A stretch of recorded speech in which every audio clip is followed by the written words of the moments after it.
안녕하세요. 뻔뻔한 목독방입니다. 오늘은 수색 증산 뉴타운 청약 6만 명 몰렸다. DMC 세 곳 경쟁률 82.5대 1이라는 제목으로 말씀 전하겠습니다.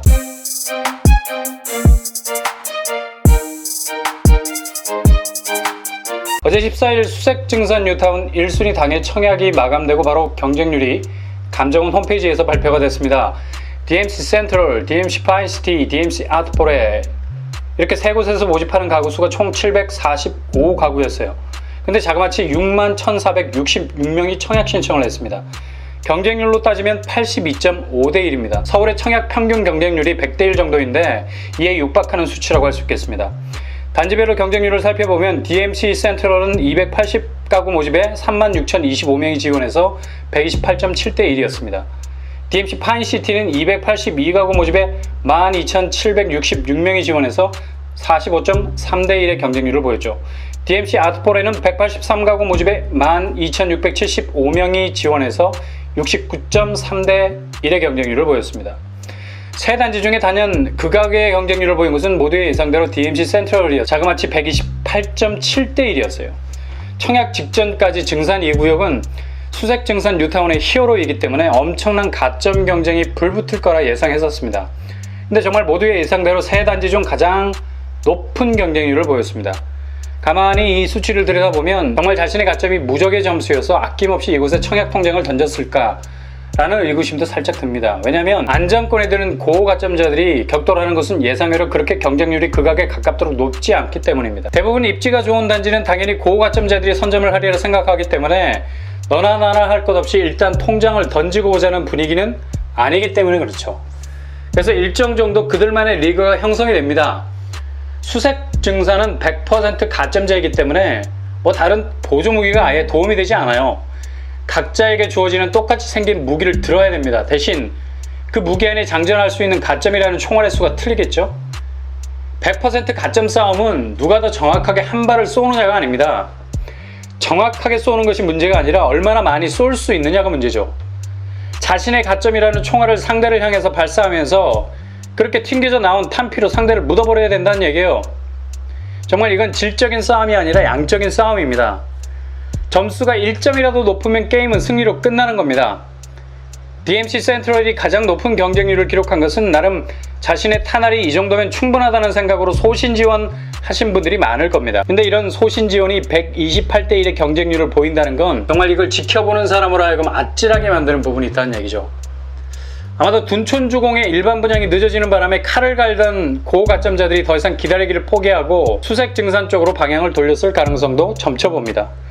물론 고가점자들 중에 수색 증산보단 향후 상승 가치를 더 고려해서 둔촌주공에 청약을 하겠다고 시기를 늦추신 분들도 분명히 있을 겁니다. 근데 요즘 돌아가는 분위기가 빨리 내 집 마련을 하지 않게 되면 사단이 날 것 같은 이상한 불안감에 사로잡혀서 서두르는 모습도 심심치 않게 볼 수 있습니다. 비단 30대에서만 이러한 패닉 바잉 현상이 일어나는 것이 아니란 얘기죠. 40, 50대 실수요자들 역시 서울에서 내 집 마련의 기회가 더 이상 없을 수도 있다는 불안감이 똑같이 사로잡혀 있다는 것은 당연한 현상입니다. 계속해서 아파트값이 올라가는 모습만 봐도 어찔어찔합니다. 규제로 아파트 가격이 주춤하다가도 조금만 지나면 언제 그랬냐는 듯이 당돌하게 자기를 가는 아파트값은 실수요자들에게는 너무나도 매정하게 느껴지는 법이죠. 그러니 당장에 피부로 와닿는 신축 아파트가 눈에 들어오지 조금은 더 기다려야 하는 신축 아파트는 아예 눈에 들어오지 않을 수도 있다는 얘기죠. 이런 분위기가 DMC 센트럴의 경쟁률을 위로 밀어붙였을 가능성도 있습니다. 그렇다면 아마도 커트라인은 증산 2구역에서 상당히 위로 올라갈 수 있는 측면이 있다는 얘기예요. 또 한편으로는 이렇게 생각할 수도 있습니다. 아예 눈치 작전을 하다가 배짱 지원을 한 사람들도 있을 겁니다. 증산 2가 워낙에 청약이 시작되기 전부터 결코 오르지 못할 성벽 같다는 전망이 지배적이었기 때문에 아예 반대로 치고 들어가면 혹시나 생각지도 못하게 건질 수도 있는 건 아닌가 라는 생각에 소신 지원이 아닌 배짱 지원이 있을 수도 있습니다. 이분들 대부분이 가점이 낮아서 현실적으로 싸울 수 있는 힘이 없어요. 혹시나 거인들끼리 싸우다 둘이 뻗어버리면 그 사이에서 승리를 챙길 수 있지는 않을까 하는 막연한, 정말 막연한 생각에 지원하신 분들도 있을 겁니다. 이것도 경험이니까 이참에 가장 센트럴 중심에서 맞아도 얻어맞아 보자는 생각에 청약을 하신 분들이 있을 수도 있습니다. 이렇게 전투력과 상관없는 허수가 많아지면 경쟁률만 높아집니다. 이런 이유로 경쟁률이 높아졌을까요? 아마 이런 분들은 DMC 센트럴에서는 소수일 겁니다. 조금 전에 제가 말씀드린 대로 서울의 신축 아파트 물량이 앞으로 어떻게 풀릴지 답답한 마음에 더 이상 기다리지 못하겠다, 일단 내 가점이 견고하니 중심으로 들어가 부딪혀보겠다는 고가점의 소신 지원자들이 많을 것으로 보입니다. 이로 인해서 경쟁률은 더 극악으로 높아졌을 겁니다. 타입별 경쟁률 중 저점과 고점을 살펴보면 센트럴자이에서 제일 낮은 경쟁률을 기록한 평형대는 84B타입으로 67가구 모집에 5293가구가 지원했습니다. 경쟁률은 79대 1입니다. 왜 이렇게 경쟁률이 다른 평형보다 낮았을까요? 84B타입은 1블럭과 3블럭에 위치한 조망이 좋은 라인에 배치되어 있습니다. 어라? 이렇게 좋은 위치의 단지를 선점하기 위해서라도 피 튀는 경쟁이 일어나야 될 텐데 의외로 증산2에서 그래도 낮은 경쟁률을 보였습니다. 여기서 청약 지원자들의 마음을 읽을 수가 있죠. 모두에게 눈에 띄는 곳은 일단 피하고 보자. 왜냐? 고가점자들이 이곳을 가만히 놔둘 리가 없다는 공포감이 밀려 들어온 겁니다. 이렇게 좋은 자리를 탐하다가 뼈도 못 추리겠다는 생각에 아예 이곳에 대한 청약을 과감히 접은 것 같은 느낌이 듭니다. 대신 가점이 두둑한 고가점자들이 이런 것을 외면할 리가 없겠죠? 점수가 이 정도 되면 안정권에 들 거라는 생각으로 이건 역시 소신 지원한 것 같습니다. 그러니 베트남 쌀처럼 날아다니는 경쟁률을 보이지 않고 있어요. 아주 딱 알맞아 보이는, 동시에 단단해 보이는 경쟁률을 보이는 겁니다. 정말 이런 곳이 무서운 곳이죠. 평범해 보이지만 결코 평범하지 않은 비범한 점수의 소유자들이 84B에 대거 뛰어든 것 같습니다.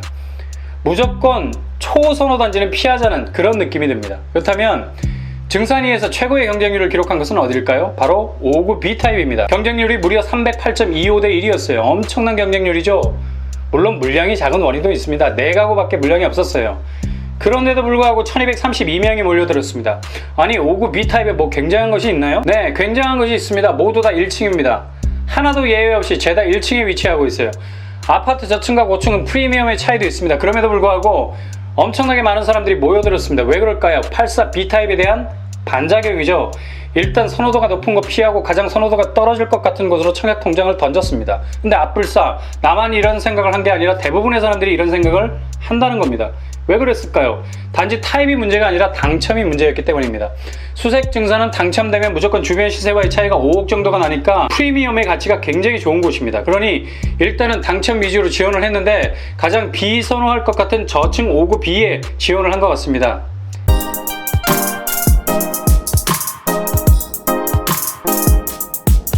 이제는 비선호 단지를 비선호라 부르면 안 될 것 같네요. 가장 선호도가 높은 단지의 경쟁률을 3-4배 정도 앞질러 버리니까요. 우리의 당첨 전략도 바뀌어야 될 것 같습니다. 무조건 비선호 쪽으로 돌리게 되면 나만 돌리는 것이 아니라 내 뒤에 있는 수많은 경쟁자들도 일제히 그 방향을 나와 똑같은 쪽으로 돌리게 된다는 얘기입니다. 그러니 정말 경쟁률이 치열해질 수밖에 없다는 얘기죠. 이제는 눈치 작전으로 비선호 단지를 선택해서 그 틈새를 노리기에는 너무도 많은 사람들이 이걸 알아버렸어요. 이제는 소신 지원하는 수밖에 없을 것 같습니다. 자신의 가점을 한번 믿어보고 당당하게 승부수를 던지는 겁니다. 그러면 정말 예상치도 못한 승부가 날 수도 있다는 얘기죠. 59B는 거의 쥐레밭입니다. 저층이라 고가점자가 자신의 청약 통장을 쓰지는 않았을 테고요. 가점은 괜찮은데 안전빵을 위해서 하향 지원하신 분들이 없기를 바라야 됩니다. 그래야만 점수가 간당간당한 분들끼리 경쟁이 될 수 있거든요. 아무튼 무조건 비선호 단지에 묻지마 청약을 하는 일은 굉장히 위험한 수준이 됐습니다. 피말리는 경쟁률이 떡하고 버티고 있으니 언제 추풍 낙엽이 될지 모르게 됐어요. 그러니 가점 잘 쌓아서 소신껏 지원하다 보면 뜻하지 않은 행운도 일어나는 법 아니겠습니까? 행운은 노력하는 자에게 현실이 되어주지 게으른 자에게는 늘 꿈속일 수밖에 없는 겁니다. 그러면 DMC 파인시티는 어땠을까요? 전체 경쟁률은 DMC 센트럴보다 낮았습니다. 49대 1 수준이었어요. 근데 이 경쟁률을 그저 숫자로만 이해해서 DMC 센트럴보다는 훨씬 낮았다고 보면 안 됩니다. 아마도 DMC 센트럴은 부담스러워서 자체적으로 DMC 파인시티 쪽으로 하향 지원한 자들이 몰려있을 가능성이 높습니다. DMC 파인시티도 수색역에 가까운 초역세권 아닙니까? 아마 가점이 부족한 분들도 이를 간파한 것 같습니다. 고가점자들이 센트럴에 몰릴 거 확실하고 더 나아가 고가점자들 중에도 안전빵을 생각해서 파인시티 정도까지 후퇴하려는 움직임이 분명히 있을 것 같으니까 아예 파인시티 쪽으로는 방향을 튼 것 같지 않습니다. 그래서 수색 7, 아트4의 경쟁률이 69대 1로 수색 6, 파인시티의 45대 1보다 훨씬 높은 것을 볼 수 있지 않습니까? 수색 6 파인시티자의 평형대 중에 가장 낮은 경쟁률은 5구 C타입인데 33.3대 1입니다. 103동, 104동, 105동, 109동, 111동 가장자리 라인, 조망도 약간은 좀 어중간한 곳입니다. 그러니 가점이 좋은 분들이 하향 지원까지 했는데 단지까지 어중간해지면 억울하지 않겠습니까? 아예 이 5구C가 파인시티 중에 가장 낮은 경쟁률이었다는 사실 자체만으로도 분명한 하향 지원 움직임이 있었다는 것을 알 수 있는 대목입니다. 그러나 비선호 단지를 당첨을 위해서 일부러 선택한 분이라면 아주 좋은 선택입니다. 일단은 경쟁률이 낮지 않습니까? 당첨되면 피 차이는 얼마 안 됩니다. 당첨만으로도 영광인 거죠. 그럼 파인시티 중에 가장 높은 경쟁률을 보인 타입은요? 여기는 공급량이 적은 곳이 있어서 정확하게 들여다보려면 어느 정도 물량은 되면서 경쟁률이 높은 곳으로 찾아보면 되겠습니다. 74C 타입으로 41가구 공급에 46.98대 1의 경쟁률을 보였습니다. 109동, 110동, 114동, 115동으로 조망이 좋은 단지의 라인에 포진이 되어 있어요. 수색 6으로의 후퇴가 결코 후퇴가 아닌 뒤로 한 걸음 가지만 10걸음 앞으로 간 전진과도 같은 선택이라고 할 수가 있겠습니다. DMC 센트럴은 아니지만 결코 떨어지지 않는 초역세권 단지이고 가장 중심적인 조망과 위치를 가진 단지와 라인을 선택하는 바람에 은근히 치열한 경쟁률을 보이고 있는 겁니다. 이분들이 바로 티나지 않게 가점이 좋은 지원자들일 가능성이 높습니다. 동시에 티나지 않게 가점 경쟁이 치열한 곳으로 예상도 해볼 수가 있습니다. 그럼 수색 7 아트포레자의 경쟁률은 어땠을까요? 공급 물량 대비 가장 낮았던 곳은 5구 타입으로 53.32대 1이었습니다. 101동에서부터 104동, 그리고 106동에서부터 107동, 주로 날개 부분을 차지하고 있고 106동과 107동은 연도형 아파트 저층 아파트라 조망이 좀 어중간해 보입니다. 수색 7도 선호와 비선호에 대한 입맛이 그리 뚜렷하게 갈리는 건 아닙니다. 왜냐하면 경쟁률이 비교해서 볼 때 낮은 거지 경쟁률 그 자체는 굉장히 높은 거 아니겠습니까? 거의 50대 중반 경쟁률을 보이고 있어요. 타부 침주의 비장감이 이 하나만으로도 느껴집니다. 비선호를 택했지만 결코 비선호일 수 없는 아주 아리까리한 프리미엄에서도 결코 밀리지 않을 수 있는 곳으로 몰린 것을 볼 수가 있어요. 대부분 비선호도라는 당첨 대의를 내세웠지만 실제로는 당첨 이후에 실익도 내세운 아주 제갈공명의 비책과 같은 선택으로 경쟁률이 많이 높아진 것 같습니다. 이 결과로 볼 때 얼마나 많은 지원자들이 청약 전에 논문 한 편을 써도 될 만큼 연구에 연구를 거듭해서 청약을 하는지 알 수 있는 대목입니다. 정말 대단하신 분들이에요. 이분들 정말 끝내 뜻을 이룰 분들입니다.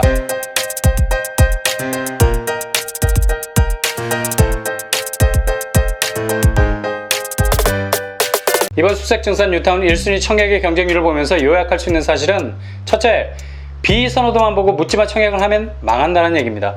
내가 알고 있는 것을 남도 이미 알고 있습니다.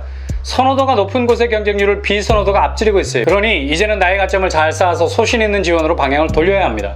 둘째, 하향 지원이 두드러진다는 점입니다. 가점이 좋아도 이분들은 안정권을 선호합니다. 당첨될 곳에 청약 통장을 넣는다는 얘기죠. 그러니 커트라인이 높아질 수밖에 없어요. 하향 지원 움직임을 잘 살피셔야 됩니다. 셋째, 다 내주지 말고 시익도 취할 수 있어야 한다는 점입니다. 내가 청약할 때 어떤 점은 포기해야 하고 어떤 점은 이득을 얻어야 하는지 잘 계산해서 청약하셔야 됩니다. 결국 내 집인데 다 양보하고 나면 남는 게 없어요. 하나를 포기하면 하나를 얻을 수 있는 실익을 찾으셔야 됩니다. 여러분의 청약 성공비라는 깃발이 꽂히는 그날까지 뻔뻔한 복덕방이 함께 하겠습니다. 이상으로 뻔뻔한 복덕방을 마치겠습니다. 구독과 좋아요 부탁합니다. 감사합니다.